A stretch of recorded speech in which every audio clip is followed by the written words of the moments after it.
¿cuáles son los cuadros que la jerarquía está tratando de imprimir en las mentes de los discípulos mundiales? ¿Cuadros?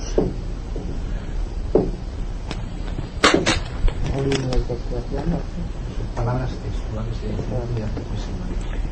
Cuadros. Cuadros que la jerarquía, bueno, esto quiere ser como líneas, como dice Leonor, las líneas de actuación en el próximo futuro. Como sabéis, la jerarquía está en constante meditación. Bueno, vamos a cambiar el nombre de meditación por la de serena expectación, que es más que la meditación que conocemos. Luego tiene una representación de acuerdo con el propósito del logos planetario, una serie de arquetipos a desarrollar, unos arquetipos que tienen que ver con el arte, la ciencia, la cultura, la raza, el arte en toda su plenitud, pero singularmente en esos tiempos tan difíciles está tratando de organizar la vida no solamente de los discípulos sino de toda la humanidad, aunque los discípulos estén más íntimamente, digamos, implicados en desarrollar una conciencia social. Yo me acuerdo que en cierta ocasión di una pequeña charla en Suiza, en Ginebra, a un grupo de estudiantes de la Escuela Arcana, y entonces estaban hablando de la conciencia socialista. ¿Qué cree usted de la conciencia socialista? Porque el tibetano habla de la conciencia socialista. Dije, no, el maestro tibetano habla de la conciencia social, que no es lo mismo. Porque la conciencia social es la conciencia de fraternidad. Y es el primer antakarana, o el antakarana, que está creando a la humanidad para conectarse con niveles superiores.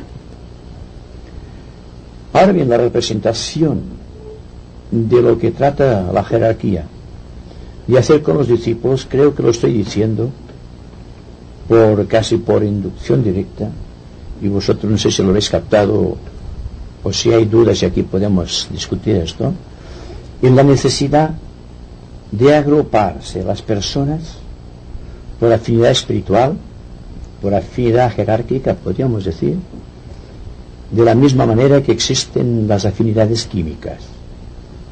Porque el discípulo tiene que representar, como lo hace el maestro, la intensidad del plan o la proyección del plan tan ampliamente como lo sea posible.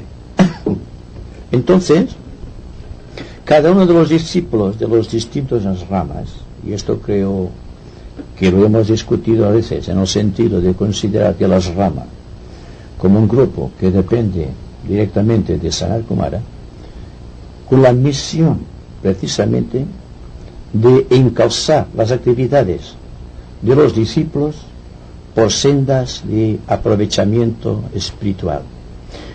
¿Qué quiero significar por esto? Un aprovechamiento, digamos, de tipo espiritual, una actividad creadora en los momentos actuales, tiene que ver precisamente con la manera de comportarse el discípulo en la sociedad que lo está incluyendo y que lo está condicionando. Primera parte del trabajo del discípulo, sacudirse del condicionamiento ambiental, lo cual es muy difícil dadas las circunstancias pletóricas de fuerza, singularmente la del deseo, en los ámbitos mundiales.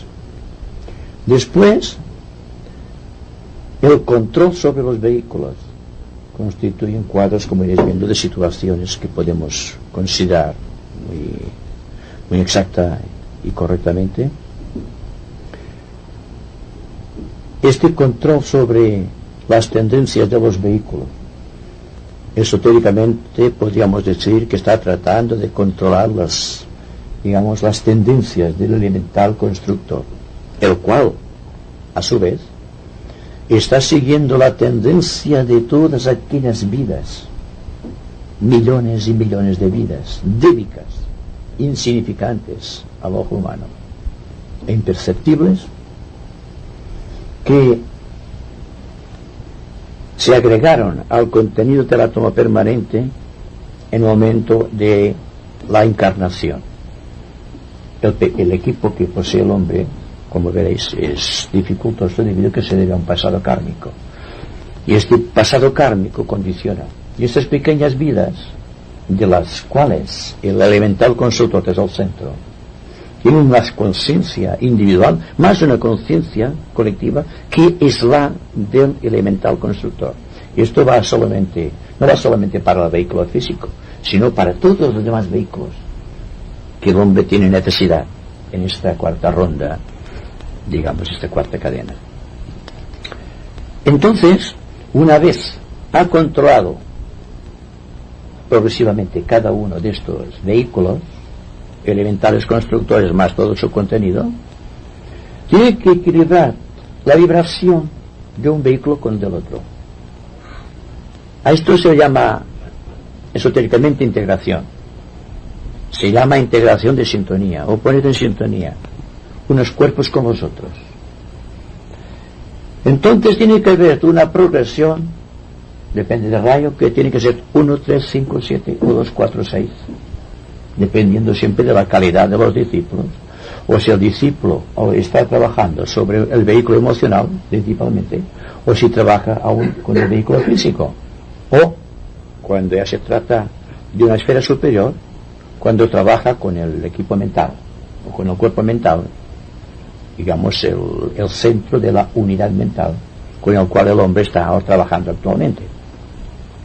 Después que ha realizado esto, como veis, es otro cuadro de situaciones, tiene que conectar todo este triple equipo integrado con el alma superior, el yo superior o el ángel solar, lo que se dice esotéricamente como ego, el ego con mayúscula.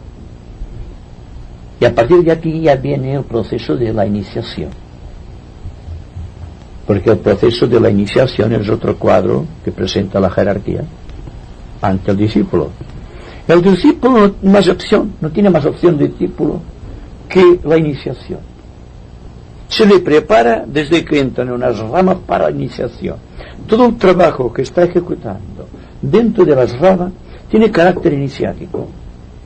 Y como sabéis, después de pasar por los trances obligados o los distintos grados del discipulado, llega a penetrarte en la senda iniciática, en la cual, cuando se ha recurrido hasta cierto punto, ya se trata de una corriente sin retorno.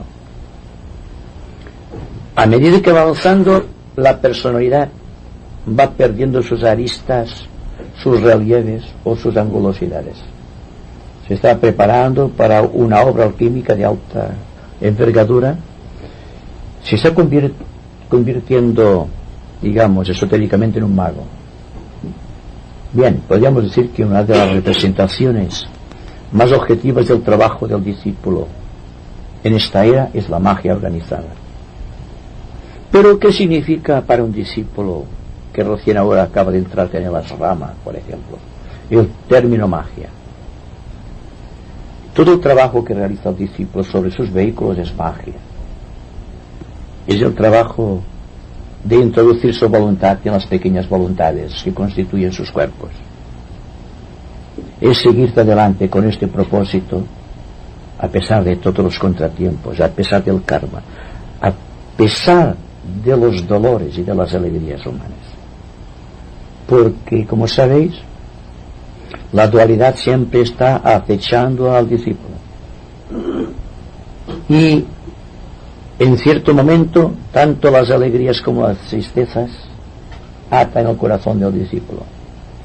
Cuando el Buda nos habla del sendero medio, o el sendero del filo de la navaja, se está refiriendo precisamente a este punto dentro del cual el discípulo debe negar toda dualidad. Cuando se ha negado la dualidad existente entre el cuerpo etérico y elemental constructor, se realiza una síntesis en el cuerpo físico y se adquiere la primera iniciación. Lo mismo puede decirse con los demás vehículos. Cuando la intención va progresando, cuando el cuerpo emocional va liberándose de los deseos inferiores y va penetrando dentro de la aspiración superior, ha escalado una cima dentro del plano emocional, entonces hay una división entre el ego superior y el elemental constructor del plano emocional, del plano astral. Cuando esta dualidad ha restablecido un equilibrio, cuando los vértices de cada dualidad se han tocado en un punto céntrico y se han anulado el uno al otro, la dualidad, entonces surge una cosa nueva. Esta cosa nueva, en lo que se refiere al cuerpo emocional, es el sentimiento creador, es el sentimiento íntimo de la belleza que está en todas las cosas. Y cuando se llega al aspecto mental, donde existe también un elemental con toda la fuerza, con todo el poder de los años y años que ha estado trabajando en la mente de todo hombre, operando en los niveles inferiores y atrayendo la atención de la unidad mental, que si trata de seguir una línea progresiva hacia el ego, entonces hay una desvinculación entre el cuerpo mental y el ego también. Y como consecuencia de la desvinculación existe aquello que llamamos el fin de la antakarana. Porque la antakarana, tal como lo conocemos, es la línea progresiva que va desde el centro ajna, la mente inferior, o el centro de unidad mental, hacia el centro superior, hacia el centro de la unidad superior de la mente, es decir, la mente abstracta, encontrando en la mitad del camino el ángel solar. Entonces hay el triángulo de fuerza que hemos discutido muchas veces, que va desde el centro cambiante, oscilante de la unidad mental con el plano abstracto de la mente y con el ángel solar. Cuando este triángulo es completamente equilátero, se produce la tercera iniciación. En tanto está progresando desde el triángulo isósceles al escaleno, entonces se produce la primera y la segunda iniciación. Y cuando el hombre es consciente en la unidad mental y empieza a considerar la unidad mental como un vehículo y no como su propio ser, entonces, con toda la fuerza de su inteligencia, entonces se produce aquellas dos iniciaciones que llamamos, menores. Todo, como veis, tiene una representación objetiva o pictórica desde el ángulo de vista del ego superior. Y son los cuadros que están tratando de representar la jerarquía desde distintos ángulos de vista, porque el cuadro que va bien para un ser dentro de las ramas no sirve para otro. Incluso los cuadros, igual que los arquetipos, están cambiando constantemente. Y están sujetos a la transmutación alquímica, igual que todo lo que es en el universo, transformación o magia organizada. Y todo este proceso lo estamos llevando a cabo, yo creo, individualmente y en grupo. Cuando estamos en grupo tenemos una potencia mágica organizada de origen solar y de una fuerza tremenda. Cuando trabajamos activamente dentro del grupo, cuando no somos meros espectadores que están viendo lo que está pasando en el grupo, sino que se trata de colaborar con el grupo integralmente en las meditaciones, en todas sus ideaciones y en todo el poder que le da su afirmación espiritual del propósito, entonces existen las vinculaciones que pueden ser con las ramas, primero con la periferia de las ramas, después con los niveles superiores de las ramas. Y si os dijese que estamos preparándonos para tener contacto consciente con el maestro, quizá encontraréis que esto es algo exagerado o que estoy hablando de una etapa que no nos corresponde.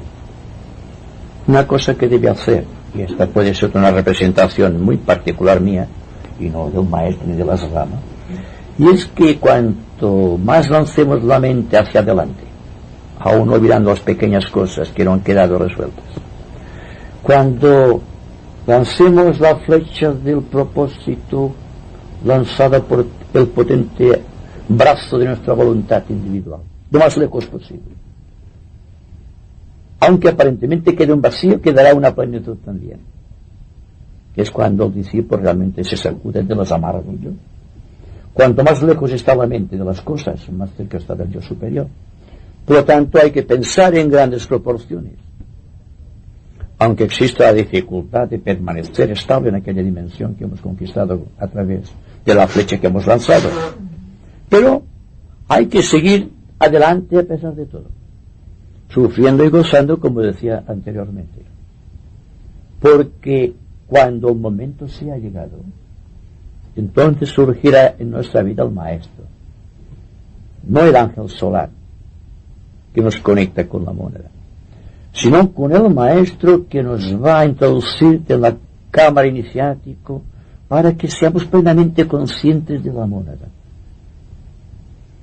Por esto, cuando os hablo de que en las ramas se tiene más en cuenta hoy día el propósito del discípulo que no el amor del discípulo, considerando que el amor del discípulo es una cosa que ha ido trascendiéndose a través del tiempo y que por lo tanto está en vías de desarrollo dentro de un nivel espiritual, monádico, es decir, utilizando una fuerza tremendamente ígnea y eléctrica, que ya empieza a preparar el camino de la iniciación.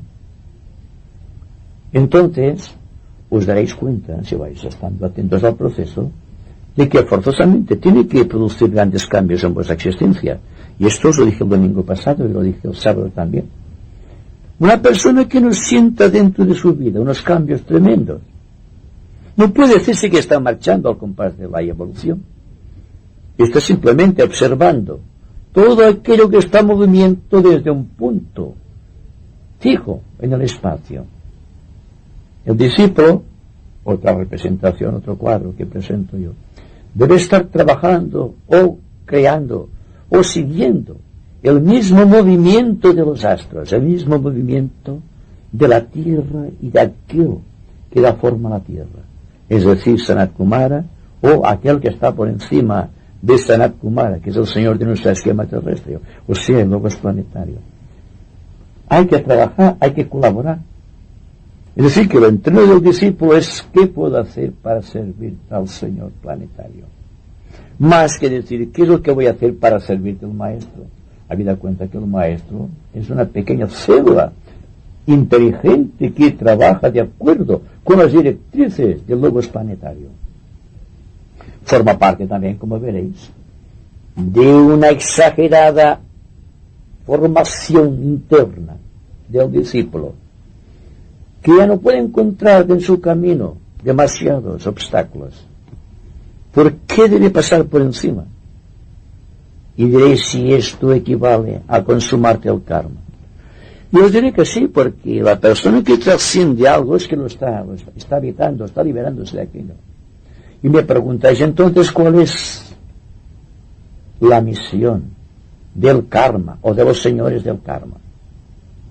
Los señores del karma que ven los registros acásicos y que de acuerdo con los registros acásicos que corresponden a cualquier persona, principalmente los discípulos, que ve su situación, que ve lo que ha sido en el pasado, lo que ha desarrollado, lo que ha dejado de desarrollar, y todas estas cosas que estamos viendo cuando entramos en el sendero del discipulado, entonces veremos que el karma existe, pero que el ego está por encima del karma. Sucede en los planos inferiores. Pero si nosotros tenemos la integración suficiente de la mente, de la emoción y del cuerpo físico, entonces este karma queda varado también. No sigue su curso, se diluye en el espacio, por si podemos decirlo de esta manera. No está sujeto a las leyes del tiempo. Sí, porque una fuerza superior, la fuerza que motivó en el pasado aquel karma, está por encima del karma.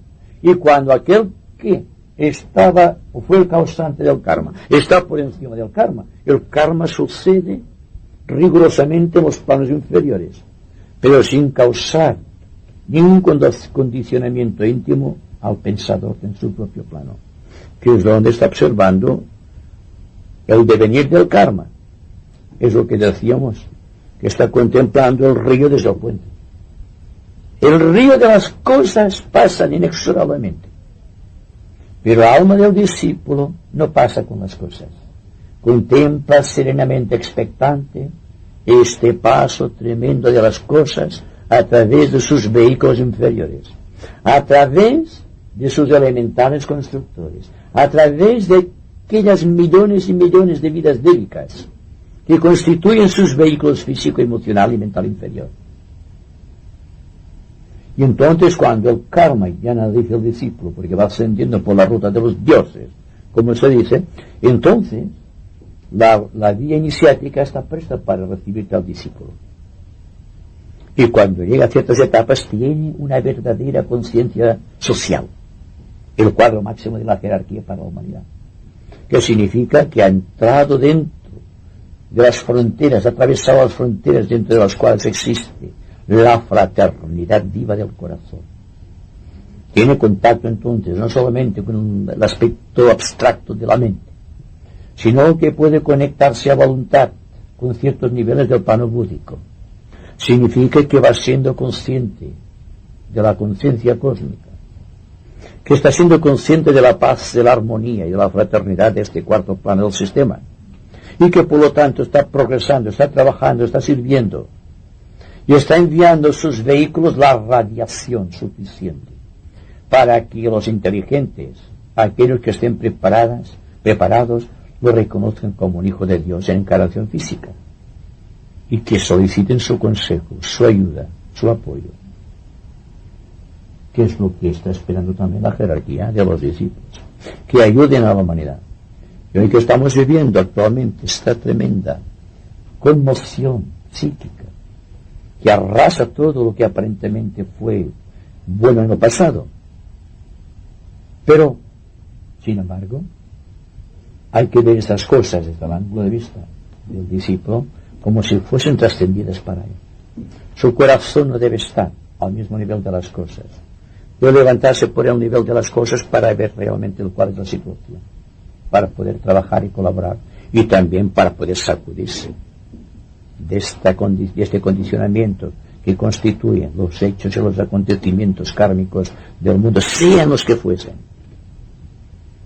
para llegar finalmente a un punto de síntesis, dentro del cual ya se ha convertido en un testigo de la luz o en un servidor del plan, trabajando activamente para el Señor de Shambhala, constituyendo parte de su tremenda voluntad dinámica, empezando a paladearse, podemos decirlo así, porque está escrito en el libro de los iniciados, el prana eléctrico que emana del aura del Señor del mundo, y que precisamente empieza en el momento de la tercera iniciación, cuando la unidad mental, el átomo permanente mental y el ángel solar han constituido un perfecto triángulo equilátero. Entonces se produce una conmoción que ataca, o una precipitación de energía ígnea que destroza el cuerpo causal.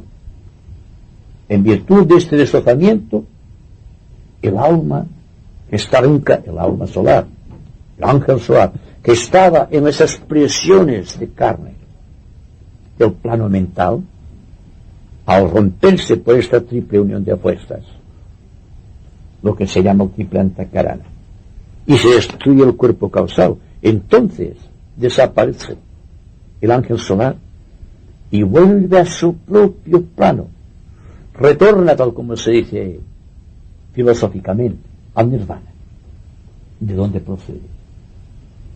Y entonces allí va a descansar el tiempo que sea necesario de los sufrimientos engendrados por la personalidad de aquel hombre con el cual unió su destino de Dios hasta llevarlo a las sempiternas alturas de la liberación. Y a partir de aquí, ¿qué se quiere decir más ya? Hemos llegado a la liberación. Hemos liberado al ángel solar, que hacía 18 millones de años que estaba atado en el plano causal. Y nosotros, al liberarse el ángel solar, ocupamos en aquel momento el punto medio de la evolución. Ya no es la personalidad, El ego mismo ha desaparecido. Solamente queda la mona con la conciencia causal, más un cuerpo físico, hacia el cual, mientras esté la encarnación, está enviando todo el poder de su propósito. Y a esto se le llama precisamente el último cuadro de la jerarquía para el discípulo. Yo diría mejor que el último cuadro que presenta Shambhala a la opción del discípulo. A partir de aquí ya vienen las selecciones propias de los iniciados, que eligen su campo de servicio de acuerdo con su rayo, saben cuál es el rayo de la mónada, están dentro del rayo de la mónada y están dentro del rayo del cuerpo físico, y el rayo de la mónada y el rayo del cuerpo físico están en sintonía. Y entonces lo que surja de esta unión de la mónada con el cuerpo físico, surge el verdadero mago, la última representación pictórica de un proceso evolutivo.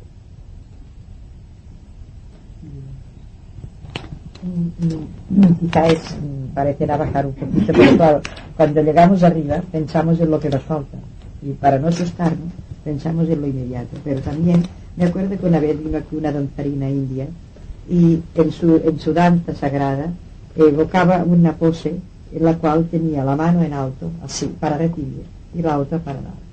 O sea que era conjuntamente esta mano así y la otra así. En su danza siempre había para las dos manos así. O sea que es recibir para dar. En este caso no solamente es para ser generoso en el sentido amplio del amor a los demás, en lo que sea necesario, sino que también hay recibir para dar. Es que si nosotros no procuramos limpiar todas las cosas a las cuales casi congénitamente estamos apegados, no podemos dar nada, porque todo lo que daremos está contaminado. En este caso, para empezar a trabajar, antes de encontrar al verdadero maestro,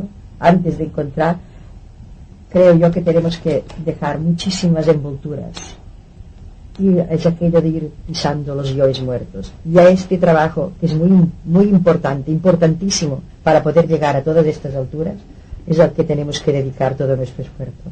A mi entender es algo sencillo pero muy fuerte. Aquello de que el karma nos aprieta porque siempre procura, cuando menos muchas personas, siempre les llega aquello que no esperan, siempre tienen que vivir aquello que no deseaban. Cuando dan mucho amor encuentran un látigo.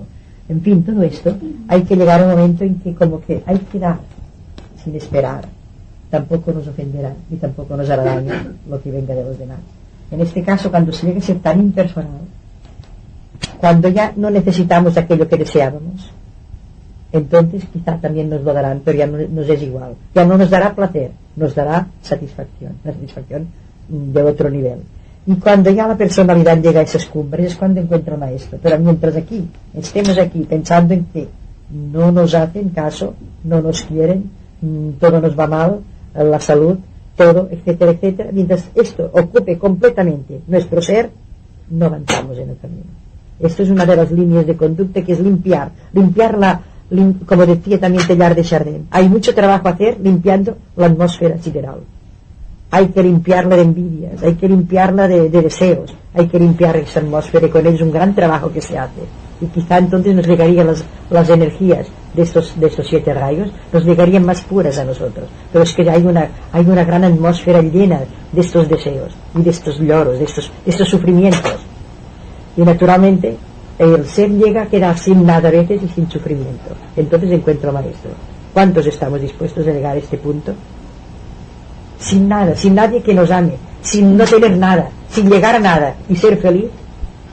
Claro, esto es por lo que decimos, es un trabajo terrible, pero que es el verdadero. Saber ser feliz en lo que sea, en el nivel aquel. Naturalmente hay momentos cumbres de la vida en los cuales no se puede pedir, digamos, alegrías, en donde hay más normales de llanto, pero pasados los momentos cumbre, hay que tener la persona, hay que tener una resistencia hacia a creer aquello, si este no soy yo, si esto es una envoltura de paso, y en este caso no estar tan apegado a las otras envolturas que quisiera que hicieran caso de la suya. En fin, todo ese trabajo es el trabajo que tiene que hacer el aspirante para llegar a unos niveles en los cuales esos niveles no existirán nunca, solamente en la imaginación, o verdaderamente están en su nivel, pero para él solo será imaginación si no puede limpiar todas estas escorias que están en nuestro inmediato, están encima de nosotros, lo vivimos. Y yo por eso siempre pienso en lo más duro, en esos primeros pasos. Son los que asustan más, son los que hacen que las personas lo oigan todo lo entienden, sí está muy bien, lo vuelven a repetir a otros, pero ellos continúan con sus pasiones, con sus deseos, con sus necesidades continuas. Y aquí está, yo creo que esto no es la primera iniciación para mí es la más importante de todas estas, poder llegar a un estado que cuando no hay unas situaciones especialísimas, pues cuando no son especialísimas tendríamos que sentirnos dichosos. Antes de ser dichosos nos encuentro maestro.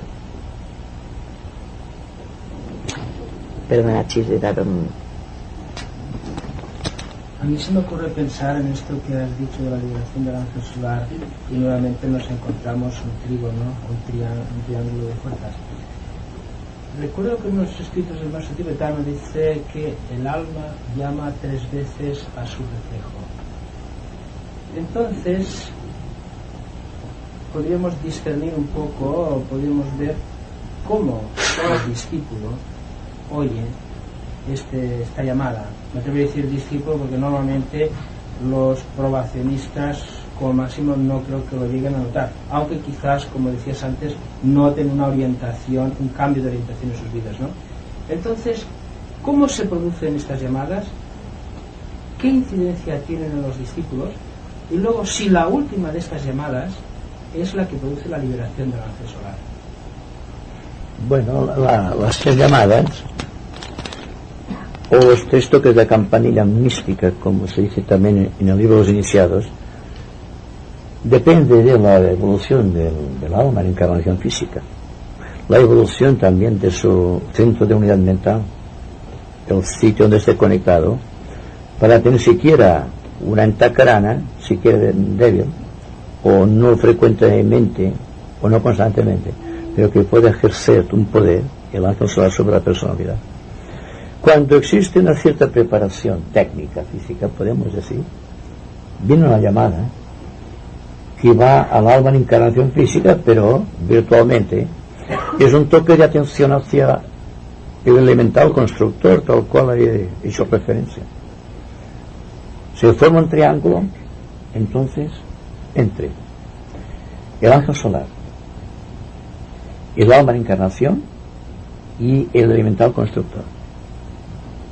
Cuando esto está así, hay una llamada constante, una especie de morse, diría yo, que oye el discípulo en toda su integridad y en todos los momentos. Constituye lo que se llama la tónica física. Entonces es cuando el discípulo en encarnación física empieza a saber cuál es el rayo que corresponde a su cuerpo, y entonces todo cuanto hace con respecto a su cuerpo está de acuerdo con su inteligencia sobre lo que es aquel rayo.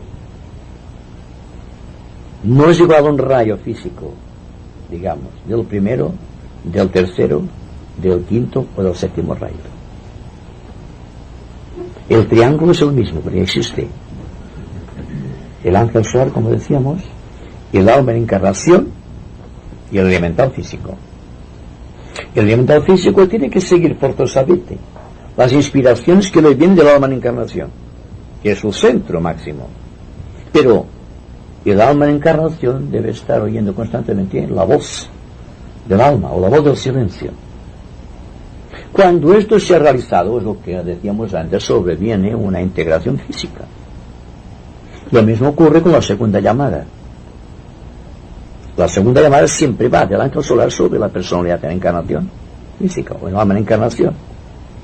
Pero entonces ya no es el cuerpo físico que se considera suficientemente integrado y quizá haya recibido ya la primera iniciación que corresponde al plano físico o al cuerpo físico, sino que corresponde entonces a toda la evolución del cuerpo astral o del vehículo astral, porque entonces se forma otro triángulo entre el ángel solar, el alma en encarnación en otro nivel, y luego en el elemental constructor del cuerpo astral o cuerpo emocional. Cuando la tensión creadora del alma ha podido penetrar muy potentemente dentro del corazón del discípulo, o dentro de su vehículo astral en este caso, se produce una integración, lleva su tiempo naturalmente, una integración, y esta integración lleva como consecuencia la segunda iniciación. Cuando la tensión creadora del alma gravita sobre el cuerpo mental con el alma en encarnación, que empieza a tener dominio sobre el cuerpo mental, entonces se produce la tercera llamada.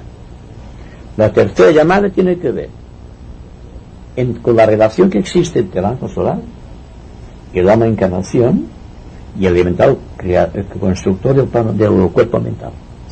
Se produce entonces una integración. Esta integración da como consecuencia que la unidad mental toma contacto con la mente abstracta a través de el propio ángel solar. Como consecuencia de esta elevación del ritmo vibratorio, como científicamente podríamos decir, entonces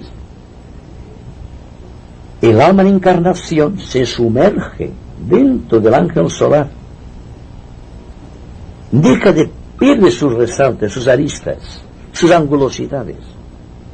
Entonces ya no se sabe si es el ángel solar o es el alma en encarnación. Están fluctuando las energías, pero de una manera muy armoniosa.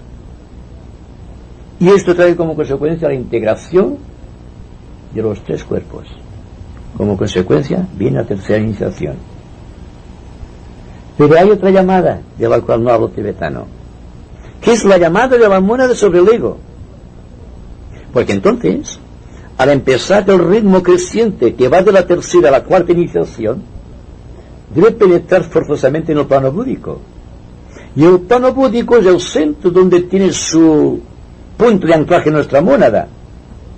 Precisamente en el cuarto nivel del plano búdico. Y a través de allí se establece una línea de fuerzas que, coincidiendo sobre el ego o sobre el alma que está en contacto con el ego, da como consecuencia la cuarta iniciación. Ahora es elevar la sintonía al plano átmico. Y tendréis lo que significa una quinta llamada, también de la mónada.